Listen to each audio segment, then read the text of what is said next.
I give a fuck? Why do I give a fuck? Why do I try so hard? Why do I care so much? Welcome to Why Do I Give a Fuck? A cross-cultural conversation between myself, Diane Tate, and Johanna Thompson. In these times of great struggle and possible shift, we ask ourselves, why do we give a fuck about any of it? How does the lens we see the world through impact what we see? And what do we do about it? So what do we do about this master plan that we know exists out there? But we don't really know the intricacies of the master plan, but we are feeling the impact of the master plan. And I know you have some particular insights for that. Well, and part of the reason why it's just so hard to wrap it's like a piece of soap. The harder you try to get a grip on it, the faster it runs away from you. And we know that master plans morph and they change with the times. You and I, before we got on, were talking about, how slavery just reinvents itself, keeps reinventing itself, whatever time of the world we're in, and especially in US, in this country. And so at the end of last episode, we were talking about a piece of content that I shared with you where a woman was reading what has been attributed to John D. Rockefeller's Masonic Creed. I have done some deeper dives since I looked at that, and am coming up with explanations about why it's not his and why it's a hoax.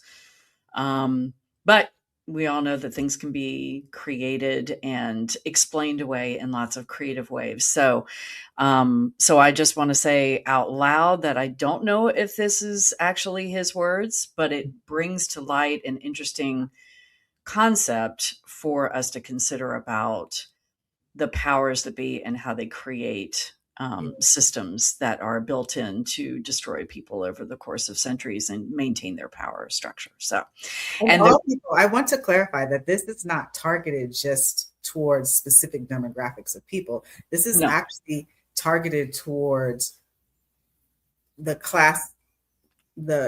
economic classes of people. So right. So we're talking all people that are not in the same power level as him.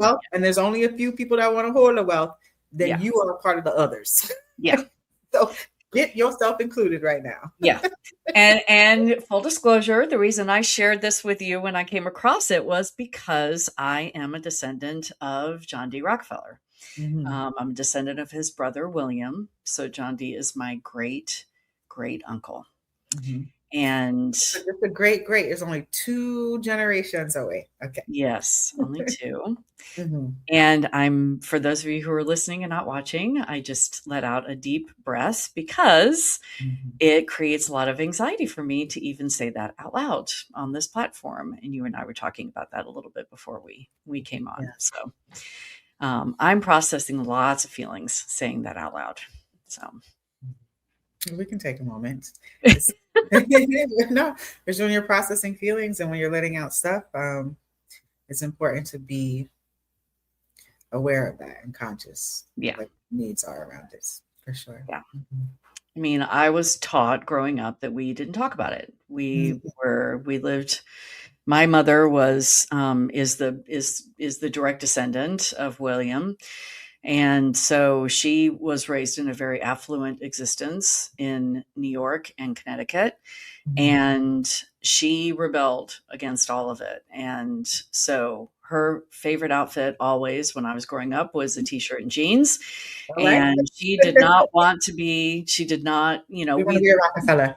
We didn't want for anything, it wasn't that. We lived a nice, but it was a modest middle class existence. It was not, it was privileged, but it was not super flashy as you might attribute to a descendant of that family, because she didn't want anything to do with it. And of course we did live off of the money, so it wasn't that she completely rejected all of it, nor have I. The expression of it is different. The expression, the expectation that people, the expectation that people would have of being from a family like that is dripping in jewels and, living in massive houses. Now, John D's side is like that. His descendants most everybody's got Rockefeller in their name. They all have very outward facing, well, not all, I can't paint with that broad of a brush, but many of them have this outward facing existence that is very obvious because the name is something that they wear on their sleeve. William's side is much more subtle, and much more kind of behind the scenes. Now, some would say that that's deceptive. I have never run in any circles with anybody that can claim or has had this lived experience. And so when people have found out about it that don't share that same type of experience, lived experience, I have had people that have, moved away from my friendship and moved away from a life with me because they found that to be that I was somehow being deceptive by not telling them. So are there any non-white Rockefellers in the bloodline? Non-white? Great question. Not that I know of. Not that I know of. But that doesn't mean, I don't know. I don't know everybody. It's a very large family, so there's no telling, but not that I know of. No. Okay. And that would be interesting. And is this the same side of the family of the manifesto that we dissected early on in our podcast? Same side of the family? That was on my dad's side. So that was my great grandfather on my dad's side was the Grand Dragon of the KKK in North Carolina, Judge Henry Grady. So this is the Rockefeller side is mom's side. So I just got a lot of really, let's just hold space for my really fucked up ancestors. Real white woman in the U.S. Yeah. When people ask me what, I'm like, I'm white. I'm white. I'm that white. I'm kind of colonized full on. I mean, I have a lot of Scottish and Irish, so not, colonized. Which is what we talk about when we say white is a social construct, because you actually are Scottish and Irish, but when Scottish, you got Irish, and then some British colonizer for sure, but yeah. But when you got to this territory, you became white, like the rest of the people. That no matter if they came from Germany, no matter if they came from Sweden, no matter if they came from some other place, you just became a white person. Yeah. And John D came from nothing. When he and William were growing up, they had dirt floors in their house, and they had. He became very anal about money because he came from nothing. And he used to make his children keep a ledger of every dime that they earned and every dime that they spent. And, he was a penny pincher and a teetotaler. And so, he didn't come from that experience. But if you've watched The Gilded Age, that time frame was when the Rockefellers were coming into their, and the character, I don't remember his name, the character that is the family that none of the old families really want to give the time of day to. I can't remember their names, but anyway, I would imagine that family is based on the Rockefellers, because that's the way John D, the old money that came from Britain, didn't think that he was worth anything when he was coming up, because he was new money. And that's why, but now it's considered old money. And we're taught as kids and growing up in that, you don't tell anybody, it's all very hush hush. So I was sharing with you. Masterplan. That takes us back to this thing about let's talk about the master plan. Let's not talk about that. Because I'm not asking for sympathy. Please understand. I'm not, it's not a woe is me kind of conversation. I just wanted to give people context. So. It's okay. You were born into it. You might have chosen it from the heavens and said, I want to come into this consciousness in this way. Yes. And so it took me a long time to wake up, but I did. And now I'm just trying to do my best with, all of these ill-gotten gains that I have access to, use them for good. Try to, if he's rolling around in his grave, then, more power to it. That's an added bonus. All of my really messed up ancestors, if they're rolling around in their graves because of the things that I do with the money that they created. But, I wonder about that. So let's talk about, Yeah. So the content that I shared with you originally was supposed to be this Masonic creed that John Dee penned or said at some point. And I've done a deeper dive in it, and it does Snopes. I feel like Snopes, and maybe I'm wrong about this. So if I am, please offer it in the comments. But I feel like Snopes is pretty good about unpacking things, and they can't make any clear distinction. And there are things in the creed where they talk about using video games for mind control and things, which none of that stuff existed when John Dee was alive. He died in 1937. So it is possible that it's not a true attribution to anything that he said. But having said that, I wouldn't be surprised if he was involved in that kind of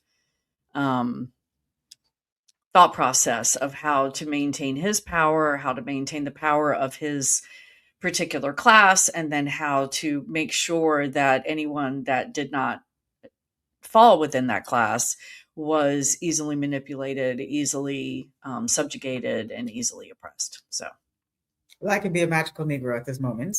yeah, look at that. I can. Is my white tears meter? What's my white tears meter doing right now? Is it high? There's just a lot of anxiety, so I'm just going to pull you back into the present right now. Okay. And offer to you that we can talk about this systemically in a way that this is how we do know that people implement plans to be able to maintain their power. So it doesn't matter like who it comes from, who wrote it or whatever. We know that there's blueprints that do exist because we are impacted by them and we exist in them in this moment. And so talking about some of the things that were illuminated in this content is, I think, important. Yeah, and it actually reminded me a lot of They Clone Tyrone, those conversations that we had about that movie, because the things that were talked about in this supposed creed were things that were depicted in that movie in terms of keeping people weak, keeping people subjugated, making people feel like they don't have access to get out of their lived experience or their certain circumstances to make something better. But even deeper than that, talking about physiologically impacting people's brains and their bodies. And it made me think of the intention with which we see the cultivation of cities and where people in those cities live, where are the factories that are spewing the toxins into the air in the neighborhoods, where is the water depleted from and made toxic, and which neighborhoods drink that water and which ones don't, and the lead and Flint and how that impacted the citizens of Flint, Michigan for so many years unabated. And so, yeah, those are the kinds of things that I was thinking about when I was listening to the content, and then I went and read some of the words. So, and some of what stuck out for me, not so much the tactics, but like the overall goal to separate humans from themselves and from the actual power of their autonomy. So that's what I was hearing. I'm like it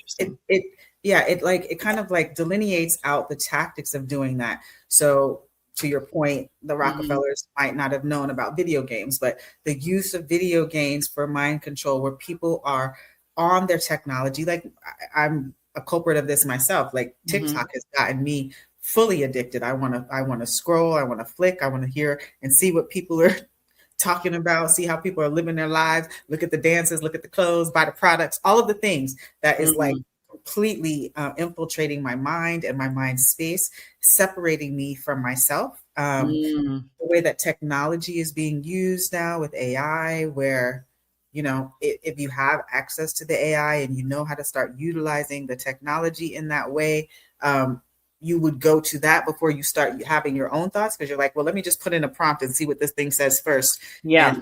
And it'll shorten the time. It's convenient. The making things convenient is the pharmaceutical field is the content was talking about, and allowing people to get sicker. So like, you're using this technology, you're not using your mind, you're not moving your body. So now your body biologically is getting sicker. And then we're going to keep on giving you medication that you're going to continue to need to get sicker. So all of the things that we exist in today, that we have an understanding that our food is not the healthiest food anymore. We don't know how it's grown and don't know how it's produced. We know that it's GMO, but we're still intaking it. Mm-hmm. All of these things that we know that we're existing in, what this Masonic creed was talking about is the impact of where we are existing today. And not only that, also talking about the subjugation of the entire world, not even the communities that you are most associated with, but control over the world, like as we're seeing with these wars that are happening right now. Iran, Ukraine, it's not really wars per se with bombs and things like that on the continent of Africa, competition with the continent of Asia. So like we're seeing all of this tension to maintain this master plan of subjugation, how you were saying, oppression, control, and power over people. Yeah. And access to resources. I mean, that's what the continent of Africa has been, suffering under since white people landed there. I mean, since whiteness showed up and decided, look at this incredibly rich environment. Let's figure out how to extract all of the resources and not allow. And I mean, that's where Iran, for everywhere. As I'm learning, that's where Iran happened back in the 70s, where Iran said, the leadership of Iran said, we want the benefits of the oil that is under our earth to be to the benefit of the Iranian people. And the US said, oh, hell no. And so we staged a coup and we put a leader in there that would allow, BP did specifically. So if you're still buying gas from BP, don't. Mm-hmm. But, they did that intentionally. And so, I'm not suggesting that the Iranian regime that is in place right now is a good one. The Iranian people, I'm trying to listen to as many Iranian voices as possible to learn what I can about what they're going through. And it's very complicated, right? And I know we heard that about Israel, but it's complex. I guess maybe that's a better word to use. It is very complex, that there are people, especially in the Iranian diaspora, who they want regime change, and it's also, does the US and Israel need to be the ones doing it? No, so, but the US and Israel are the leaders of the master plan, right? They're the masters of that plan. And so they are going to continue to morph it and do what they need to do to continue the extraction and the expansion of, that we're now hearing lots of talk about Greater Israel. What does Greater Israel look like? Well, that's why they're bombing Lebanon, and that's why they're bombing, because they're trying to expand Israel to cover over all these other countries. So this is just an expansion of empire, which this country was bred out of, which, colonization since the beginning of time that's always been its intention. And I think it's important for all of us, and that's why you and I are talking about it. Why we give, or I'll speak for myself, why I give a fuck about it, is that it is, everything old is new again. This is all the exact same playbook that we have been watching, learning about, and a part of for centuries. And this country, the U.S., is about to celebrate its 250th anniversary, and so. When are we going to finally, as the people, not the government, not the people that are running the master plan, but the people that are living it and living within it, when are we going to finally say enough is enough? And when are USians finally going to get angry enough and show up in, where was it?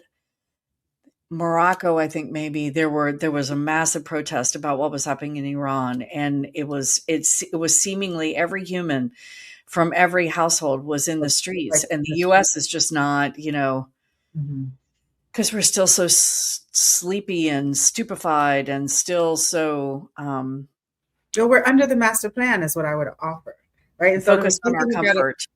Focusing on our comfort, and if we're thinking about it, the master plan being about separating people from themselves and Yeah. stripping them of their power.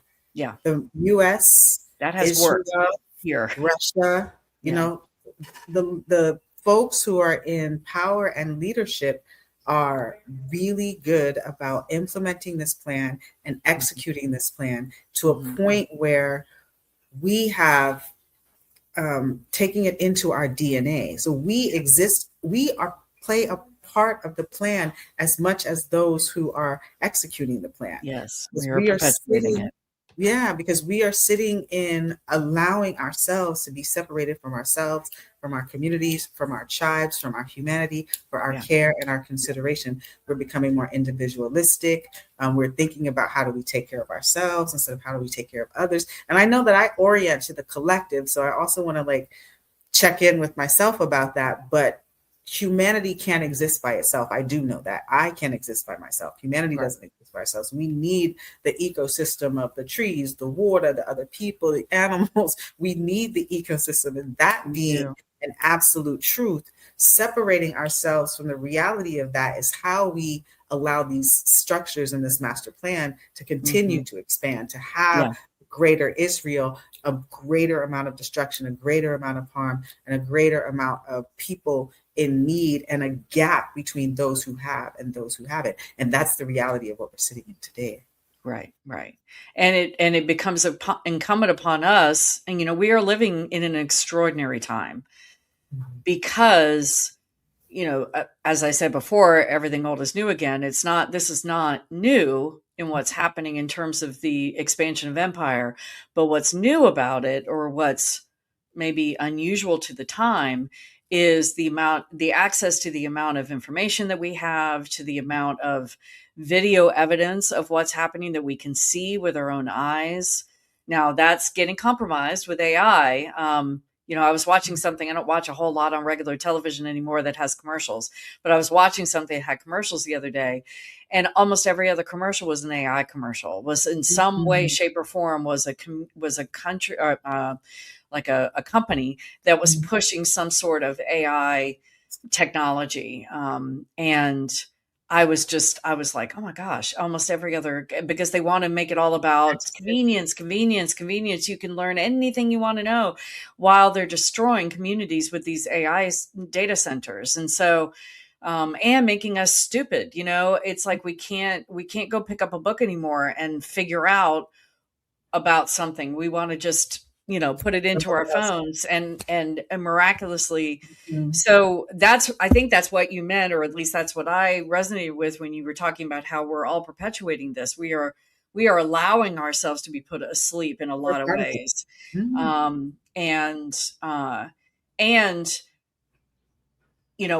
We've had this conversation before where we compare it to what happened after the Civil War, and how the United Daughters of the Confederacy took the story of the Lost Cause, which was the abridged version, the changed version of the Civil War, its causes, its reasons, and what historically happened, took that story, created the Lost Cause, which was the narrative they wanted to push, and made sure it got into the textbooks.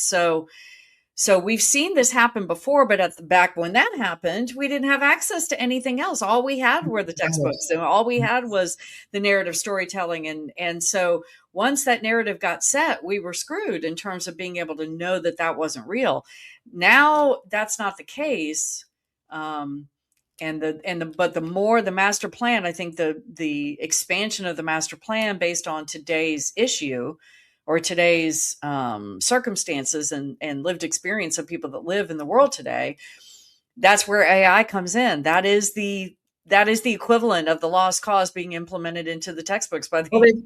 They've shifted the mechanism of mind control, right? So we still have educational institutions that are pushing narratives if they want slavery or erasing the truth slavery about what happened, right? To enforce slavery, to continue with executing the master plan, but they've shifted the mechanisms, and the mechanisms now you're able to use technology. The one thing that, coming from a community, and you and I keep on having this conversation about, the train has left the station for the evolution of technology, and those with less access and resource don't have the same privilege of choosing whether or not they can participate in it. Mm-hmm. Because it's like, if you don't have the knowledge, if you don't have the access, if you don't have the resource, then you're never even going to be able to get closer. And none of us are the place where the folks who don't talk about their wealth. None of us are at that place. But Heard. but to be able to access some type of being able to survive, or even try to think about thriving, you do have to participate in what society and community is giving you as resource. Yeah. And that's Yeah, real. I get it. I mean, it's just like, yeah, privilege always makes things easier, which is part of the reason why the master plan works so hard to keep the privilege in the hands of the few and not in the greater masses, because, you know, it makes them more vulnerable. I mean, when Trump said out loud on mic, you know, I love uneducated people, he that was in, you know, he meant it because an uneducated electorate is an easily manipulated electorate. And so all of that is interwoven for sure. And yeah, I'm sure you're right that the train has left the station. It's there. And I guess Commercials of AI. Yeah. Every single thing that we are being engaged with right now is asking us to, in some way, you know, participate with AI. Yes, and there are times where we can't get away from that. I guess I'm imploring those that might be listening or watching this that do have the ability to, it's kind of like whiteness. It's kind of like understanding my privilege and realizing that in every circumstance, whatever my privilege is, I need to use it to the greatest good that I can. The same can be said for folks that understand the trappings and the dangers of AI. And if you have the ability to circumvent it and figure out another way, you know, if it just means that you don't pick up your phone and speak into Siri and try to find out a question to an answer, instead you know, go and use the resources that you have to go and find that answer. Those kinds of intentional choices are important for those of us who have more access and more privilege. And so I think the thing that pushback's not the right term, but I think where I bristle at the train's left the station is that it gives people with privilege license to just say, well, you know, I can't, there's nothing I can do. And so I guess I want to caveat that to say there is still something we can do if we belong to, or if we have a certain level of privilege that allows us access to other means to try to find out, to intentionally don't use it everywhere that you cannot use it. So I suppose that's just the caveat they always like to say, because yes, there are many, many, many communities of people that don't have access to, don't know how to use it. Yeah. We're not even talking about ethnicity. If you think about age, you know what I mean? If you're thinking about being in the urban versus the rural communities, we're thinking about that is going to also be an indicator of how the wealth gap continues to grow wider, in addition to those with resources and those who don't have resources. And it's actually helping to propagate the master plan. It's helping to keep people separated from themselves and separated from all of the things that they need in a way to be able to survive and thrive, and for us to elevate as a society. But I also think that the master plan is inviting and asking, or those are not the right words, is being intentional about cutting down the human population. We're seeing it happening. We're seeing it happening with genocide, with actual genocide. We're seeing it happening with the war that is going on. We're seeing it happening, to your point earlier, with the raping of resources from other lands to benefit the few, at harm to a larger demographic of human beings. And so the master plan is winning right now. And I'm going to say it. I'm going to say it because we haven't developed the mechanisms to understand how to break down this master plan, whether or not it was coming from a Masonic creed or whether or not it was identified from a group of people who made a decision And maybe even in this conversation, that is the control over our minds to think that we don't have power or don't have the ability to do anything to counteract or shift this plan that's existing. I think I said it in a previous episode where I said, if I feel uncomfortable about something, I'm doing something new and it makes me feel a little uncomfortable, it means I'm doing the right thing, because comfort is a built-in space for my existence and my lived experience. And so if I'm feeling uncomfortable, that probably means I'm doing something right.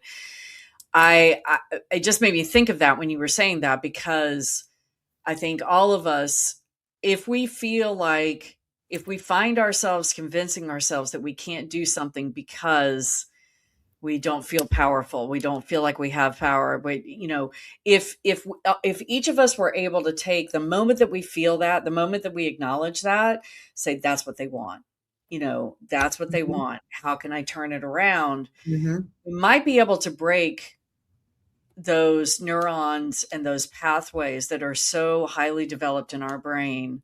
It's like you were saying that you felt so, I'm using the word addicted. You didn't say that, I don't think, to TikTok. The choice to break that is to turn it off, right? Or to not engage with it. And so does that cause anxiety in you? Yes. Cortisol levels going. Oh no. Warning. Yeah. And, so I guess, I don't know why I said all that. I guess maybe it was just if there's a solution, I don't know that we have a solution, but it resonates with me that a solution that each of us can do, no matter our status, no matter our standing, no matter where we fall in any of the tiers of class and privilege and space in the US and around the world, is when we're feeling powerless, to thinking in terms of that's what they want. That's what they want. And if that's what the global they, that is the controllers of the master plan, if that's what they want us to feel, how do we find a way to break that? To tap into our power. That is the thing. Yeah. Right? And social activism, that it is. How do we tap into your personal power, with your personal story narrative, with your collective story narrative, and with, you know what I mean, with community, like tapping into our personal power and remembering how to wield that in the same way that those with the master plan are wielding their power. And it could be personal power. I mean, it kind of reminds me of, because I'm in recovery, and it kind of reminds me of that like when you first get sober, the first thing they teach you is 1 day at a time. And then sometimes it's 1 hour at a time, and sometimes it's 1 minute at a time. And sometimes, because that's the only time frame that you can hold that sobriety, for just that one moment. And then you go to the next, and then you go to the next. That's when you were talking about reclaiming your power. I want to say out loud that I understand that I'm talking about this from an immense place of privilege.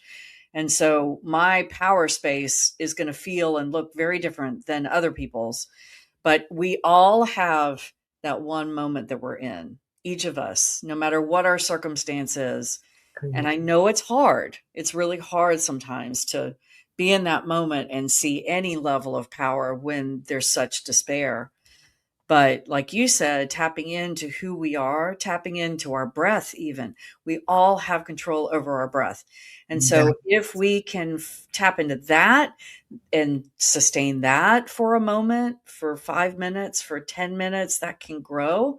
And then that can move into other things, and we can start to realize, oh, I might have power over this. And I have power over whether or not maybe I don't have power over whether or not I eat today, but I have power over what, so trying to find those moments. And the more power we take back, the more we are breaking the cycle that the master plan has woven for all of us. And that's how we change it. And power is intoxicating. So I'm going to make the invitation of acknowledging what you have control over, because power, you see what you have control over. And the thing that we have control over is ourself and being present in this moment. Yes. So the invitation is to be present and to be in control of what you have control over, which is yourself. Thank you for that reminder. You are so right. Until Thank you next, for holding space today. I appreciate you. we continue to do so. Blessings. Why do I give a fuck? Why Thanks for joining us. Until next time, as you move throughout your day, continue to ask yourself, Why do I give a Why Do I Give a Fuck is produced in collaboration with Johanna and Diane. Music by Norwegian musician Water. See you next time.